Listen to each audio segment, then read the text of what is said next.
Umaasa ang Department of Foreign Affairs na hindi na mauulit ang anilay mga iligal na aksyon ng China Coast Guard sa West Philippine Sea. Kasunod ito ng nabuong kasunduan sa pagitan ng Pilipinas at China kaugnay sa mga RORE mission sa Ayungin Shoal. Saksi si JP Soriano. Malinaw ang posisyon ng Pangulo kaugnay ng issue sa West Philippine Sea. Ang West Philippine Sea ay hindi katang-isip natin lamang. Ito ay atin. Sa panayam ng GMA Integrated News pagkatapos ng SONA, sinabi ni Foreign Affairs Secretary Enrique Manalo na umaasa ang gobyerno ng Pilipinas na hindi mangyari ang mga iligal na aksyon ng China Coast Guard sa mga sundalong Pilipino. Kasunod yan ng nabuong kasunduan sa pagitan ng Pilipinas at China. Ayon kay Manalo, tuloy ang RORE sa mga sundalong nasa BRP Sierra Madre. Pero kung susunod ang China sa usapan, sabi ni Manalo.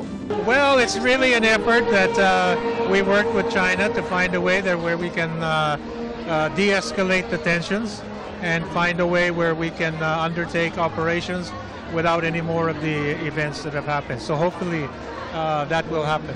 But we have to see. Sa tanong naman kung nasa usapan ba kung magmamonitor ang China sa RORE. Well, that's an operational fact. Read the title. Sa kabila ng kasunduan, iginiit ni National Security Advisor Eduardo Año na hindi magpapaalam ang Pilipinas sa anumang RORE mission na gagawin ng Pilipinas sa Ayungin Shoal. Hindi tayo magpapaalam, wala tayong ipagpapaalam sapagkat ito ay karapatan natin. No? Sabi ko nga, ito ay isang understanding pero wala tayong ibinibigay o sinusurrender na anumang national interest natin. Look forward to seeing what happens in the West Philippine Sea. Now that the Philippines and the PRC have reached this agreement, we're very hopeful for de-escalation of tensions. Ang grupong pamalakaya, dismayado raw na nananatili pa rin sa talinghaga ang pag-aangkin ng pamahalaan sa teritoryo ng Pilipinas. Wala rin daw programa para sa mga mangingisdang bagsak ang kabuhayan dahil sa presensya ng mga dayuhang barko sa karagatan ng Pilipinas. Hindi raw katang-isip ang kahirapang dinaranas ng mga mangingisdang Pilipino sa umiigting na tensyon sa West Philippine Sea. Para sa GMA Integrated News, ako po si JP Soriano, ang inyong saksi. 1 oras at 22 minuto tumagal ang ikatlong SONA ni Pangulong Bongbong Marcos. Pinakamahaba sa kanyang mga SONA.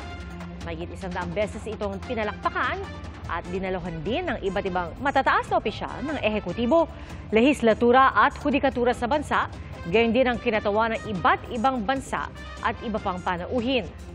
Naroon sina dating Pangulong Joseph Estrada at dating Pangulong Gloria Arroyo. Wala naman si Vice President Sara Duterte na hindi rin daw nanood ng SONA. Nasa Bohol ang Vice Presidente para makiramay sa mga Boholano kasunod ng pagpanaw ni Vice Governor Dionisio Victor Balite. Di po kayo manonood ng SONA? No. Busy ako sa mga activities dito sa Bohol today. Simula kaninang umaga hanggang mamayang hapon, hanggang mamayang gabi. So, hindi ako manonood ng SONA. Hindi magiging prioridad ni Senate President Chis Escudero ang charter change. Maging si House Speaker Martin Romualdez, hindi rin ito nabanggit sa opening session ng Kamara kanina. Saksi, si Mav Gonzalez. Present ang 23 senador sa unang sesyon ng Senado kanina. Wala na si dating senador at ngayong Education Secretary Sonny Angara. Sa kanyang unang opening speech bilang Senate President, sinabi ni Senador Chis Escudero, quality at hindi quantity ng maipapasang batas ang mahalaga sa Senado. Sabi pa niya, hindi prioridad ng Senado ang charter change, maging ang divorce at death penalty bills. Wala ito sa listahan ng Legislative Executive Development Advisory Council o LEDAC. Ibig sabihin, hindi rin ito prioridad ng ehekutibo. Pending bills on charter change will be placed in the back burner and will follow the ordinary and regular process of legislation, if at all. Instead, bills which can affect the same result, but without the needless political noise and bickering, will be prioritized. This will allow us to focus our energy on measures which the people truly need. Pagkakaisa at pagtatatag ng malakas na bansa ang naging sentro ng mensahe ni Speaker Martin Romualdez sa pagbubukas ng sesyon ng Kamara. We at the House of Representatives stand united with the President in its desire to advance the legislative initiatives that will shape the nation's path forward. This is a time for unity, and we fully support the President. Magiging prioridad ng Kamara ang pagpasa sa panukalang 6.352 trillion peso 2025 national budget, hindi naman nabanggit ng Speaker ang tungkol sa charter change sa kanyang talumpati. Para sa GMA Integrated News, ako si Mav Gonzalez, ang inyong saksi. Iniutos ng DILG sa PNP ang pagbuo ng task force para alamin kung sino ang nagpakalat ng video ng lalaking may inilagay na tila pulbos sa ilong. Pinalabas ito sa pagtitipon sa Amerika ng hakbang ng maisug. Walang binanggit kung sino ang nasa video pero sa pagtitipon, sigaw ng mga dumalo ay Marcos resign. Ayon kay DILG Secretary Benhur Abalos, magkalayo ang itsura ng Pangulo at ng lalaking nasa video. Git naman ni Executive Secretary Lucas Bersamin at ng Department of Information and Communications Technology, malisyoso at peke ang video. Nilinis na ang mga public school 1 linggo bago ang pasukan.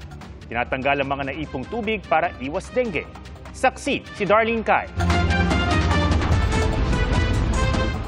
Kanya-kanyang bitbit ng mga panlinis at mga palang. Mga guro, magulang, kauni ng Schools Division Office, MMDA at iba pang volunteers para linisin at ayusin ang Potrero Elementary School sa Malabon.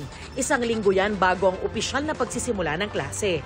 Ang pangamba ng mga magulang, baha at posibleng pamugaran ng mga lamok na may dalang dengue. Mga maduduming kanal, maraming stagnant drainage, kailangan nating asikasuhin yung mga iyon. Yan daw ang gustong tutukan ng Schools Division Office ng Malabon. Kaya nagdi-clogging din sila sa mga kanal. Tinanggal na rin ang mga naipong tubig sa iba't ibang bahagi ng eskwelahan. Siyempre po, masiguro natin na number 1, yung ating mga kanal ay free-flowing. Yung mga bubungan ng mga bawat building ay masiguro na wala ng mga dahon na nagkaklag sa kanya. Dahil abala ang mga guro sa brigada eskwela at mga paghahanda para sa pasukan, ang unang utos ni bagong Department of Education Secretary Sonny Angara, ipagpaliban muna ang pagpapasa ng mga guro sa kanilang report kung saan nila nire-review ang nagdaang school year. Ang reklamo ng mga teachers is nagkakasabay siya sa bukasan ng pasukan. So, ang daming kailangan documentation at isuspend na muna namin yun for 1 or 1.5 months. Kanina, pinangunahan na ni Angara ang kanyang unang flag-raising ceremony sa DepEd Central Office bilang bagong kalihim. Bukod sa taas sahod ng mga guro, nais din daw niyang tutukan ang problema sa kakulangan sa classroom. Para sa GMA Integrated News, ako si Darlene Kai, ang inyong saksi. Mga kapuso, sama-sama tayong maging saksi. Mag-subscribe sa GMA Integrated News sa YouTube at para sa mga kapuso abroad, samahan niyo kami sa GMA Pinoy TV at sa www.gmanews.tv.